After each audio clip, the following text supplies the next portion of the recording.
Hello everyone. Loki season 2 episode 4 जिस Cliff hanger में and हुआ है वही लोकी सीज़न 2 का एंड होना चाहिए था, लेकिन वो चीज़ एपिसोड 4 में दिखाई गई है। अब इसके बाद जो भी एपिसोड 5 और एपिसोड 6 में टेक प्लेस करेगा उसको हम प्रेडिक्ट भी नहीं कर सकते अब। लेकिन लोकी सीज़न 2 के एपिसोड 4 के एंड में जो हमने देखा वो क्या था कि आप टीवी डिस्ट्रॉय हो चुका है और विक्टर टाइमली सच में मर गया है। इन शॉर्ट वो एंड में हुआ क्या, उसके बारे में आज हम डिस्कस करने वाले हैं। So let's start. तो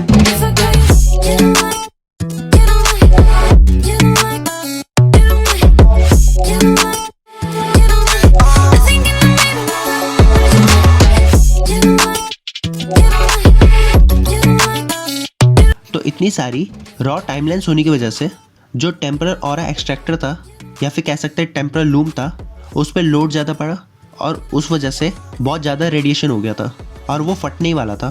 बेसिकली ओरोबोरस, विक्टर टाइमली और केसी ने एक ऐसा डिवाइस बनाया था जिसकी वजह से जो मल्टीपल और बहुत ज़्यादा रॉ टाइमलाइंस आ रही है हैंडल करने के लिए टेम्परल लूम में और स्पेस हो।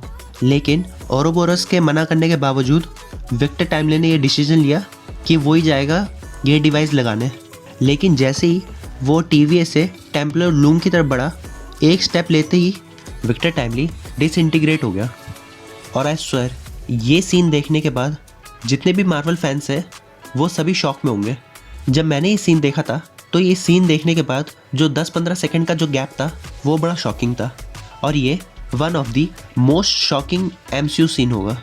तो विक्टर टाइमली के जाने के बाद सब लोगों ने जैसे हार ही मान ली थी, जिसके बाद हमने देखा कि टेम्परल लूम में लोड बनने की वजह से वो फट गया था और वो टीवी की तरफ आ ही रहा है और इसी क्लिफ हैंगर में ये एपिसोड एंड होता है। तो हुआ क्या था बेसिकली, तो जो विक्टर टाइमली था वो डिसइंटीग्रेट हुआ था।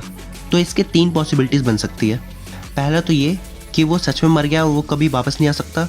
दूसरी पॉसिबिलिटी ये है कि वो शायद वॉइड में गया हो, लेकिन वहाँ पे जाने का भी कोई फ़ायदा नहीं है क्योंकि वहाँ पे भी वो अलायत का सामना नहीं कर पाएगा। या फिर ये भी हो सकता है कि अलायत उसका साथ दे, वो विक्टर टाइमली को ही हू रिमेन्स समझे। अब जो तीसरी पॉसिबिलिटी है वो ये है कि विक्टर टाइमली जो है वो मल्टीपल टाइमलाइन्स में बिखर चुका है, जिसका मतलब ये है कि उसका जो ऑरा है वो मल्टीपल टाइमलाइन्स पे डिसइंटीग्रेट हो गया है। और जो ये पॉसिबिलिटी है वो ज़्यादा मेक सेंस करती है क्योंकि हमें पता है कि MCU में जो कैंग है वो एक नेक्सस बीइंग है, मतलब वो मल्टीपल टाइमलाइन्स में हो ही नहीं सकता।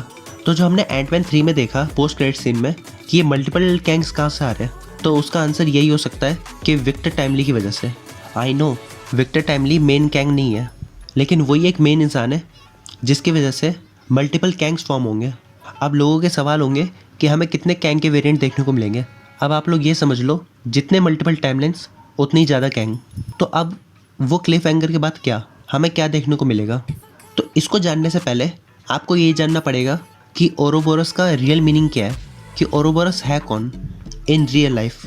तो ओरोबोरस जो है वो एक स्नेक है या फिर आप कह सकते हो एक ड्रैगन है जो अपनी ही टेल को खाता है और ये एक ऐसा सिंबल है जो डिपिक्ट करता है इन्फिनिटी को। अगर और सिंपल शब्दों में बताऊँ तो ये एक प्रोसेस है जिसको अगर करेक्ट वे में करा जाए तो ये शो कर देगा इन्फिनिटी। लेकिन अगर इस प्रोसेस को सही तरीके से नहीं करा गया then it leads to death and rebirth. और ये ओरोबोरस का जो रेफरेंस है वो हमें एपिसोड 4 में बहुत बार देखने को मिला है। जैसे कि पहली बार हमने देखा कि विक्टर टाइमली कैसे TVA में आने के बाद एक एक चीज़ को, हर एक बारीकी को नोटिस कर रहा है, जो शो करता है कि वो ही आगे जाके TVA को फॉर्म करने वाला है। चाहे वो बात करें हॉट चॉकलेट मशीन की, या फिर बात करें TVA की एक एक पिक्चर्स की, या फिर बात करें लोकी पे भरोसे की। अगर विक्टर टाइमली आगे जाके ही हू रिमेन्स ही बनना है तो वो एक टाइम पे आके लोकी को ज़रूर ढूंढेगा क्योंकि उसको लोकी की ज़रूरत होगी। तो ये शो करता है कि कैसे ये एक सर्कुलर मोशन में चल रहा है कि विक्टर टाइमली कैसे ही हू रिमेन्स बनेगा, कैसे वो लोकी की मदद लेगा। तो ये आप पैटर्न समझने की कोशिश करिए। दूसरा रेफरेंस ये है कि कैसे हमने लोकी सीज़न 2 के पहले एपिसोड में देखा था कि लोकी टाइम स्लिप करता है फ्यूचर में, जहाँ उसको सिल्वी दिखती है, लेकिन उसको कौन प्रून करता है वो हमें नहीं पता था, जिसका आंसर हमें इस एपिसोड में मिला है। तो पास्ट के लोकी को प्रून करने वाला और कोई नहीं बल्कि फ्यूचर लोकी होता है। तो यही शो करता है ओरोबोरस को। और तीसरा रेफरेंस हमें देखने को मिला कि ओरोबोरस और विक्टर टाइमली कैसे एक दूसरे से कनेक्टेड है, जहाँ ओरोबोरस इंस्पायर्ड है विक्टर टाइमली से और जो विक्टर टाइमली है वो इंस्पायर्ड है ओरोबोरस से, जिसको देख के लोकी, मोबियस, सिल्वी सब लोग शॉक में थे। तो ये शो करता है कि कैसे सभी चीज़ें सर्कुलर मोशन में हो रही है और अभी तक सब कुछ ठीक था, लेकिन जब विक्टर टाइमली मरा या फिर कह सकते हैं डिसइंटीग्रेट हुआ, उसी टाइम से प्रॉब्लम स्टार्ट हुई और उसी टाइम औरोबोरस का जो प्रोसेस था वो सही तरीके से टेक प्लेस नहीं करा और उसके बाद हम सब जानते हैं कि क्या हुआ। It leads to destruction. अब इसके बाद जो होने वाला है वो ज़्यादा कुछ नहीं, बस सभी चीज़ें रीस्टार्ट होगी। इसके बाद हमने देखा था कि रवोना को ब्रैड वुल्फ ने प्रून कर दिया, जिसके बाद वो पहुंचेगी वॉइड में और वहाँ पे क्या होने वाला है वो हमें पता चलेगा एपिसोड 5 और एपिसोड 6 में। तो लोकी सीज़न 2 के एपिसोड 6 में जो हमें एंड दिखाया जाएगा वो एक हैप्पी एंडिंग तो बिल्कुल नहीं होने वाली, वरना हमें अवेंजर्स कैंग डायनेस्टी और सीक्रेट वॉर देखने को कैसे मिलेगी।